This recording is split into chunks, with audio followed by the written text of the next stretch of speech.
qanday qizlarga uylanish kerak? Yigitlar agar hozirgi juda ham ko'p odamlarga o'xshab sizni ham turmushingiz ertaga oilangiz buzilib ketib ajrashib ketish xohlamasangiz, mana bu maslahat 95% ehtimolni kamaytiradi.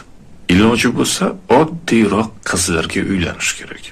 Oddiy, sodda, oddiy bo'lish kerak. Chunki bunaqa qizlarning qo'lidan sizda asabingizga o'ynayotgan savollarni berish, ataylabdan jahlingizni chiqarish, rashqingizni keltirish kabi ishlarni qilish qo'lidan kelmaydi. Ular bunaqa narsaga qodir emas. Ba'zi yengiltak, yaxshi tarbiya ko'rmagan qizlar bunaqa sodda qizlarni o'zini qadrini bilmaydigan qizlar deyish mumkin. Lekin 10 yildan keyin o'sha sodda, o'zini qadriga yetmaydigan qizlar eng baxtli ayollar bo'ladi.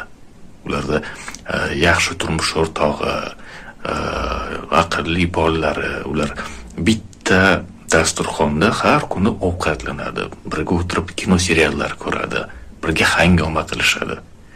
Bu $1,000,000 ham sotib bo'lmaydigan baxt. Mana u tarbiyasi og'ir, o'zini prinsessaman deb o'sha burni osmonda bo'lgan qizlar 10 yildan keyin kamida bir marta ajrashgan, qayerda erkak zotini ko'rsa o'sha bilan don olib yurishga harakat qiladigan bo'ladi. Shuning uchun xulosa o'zingizlardan.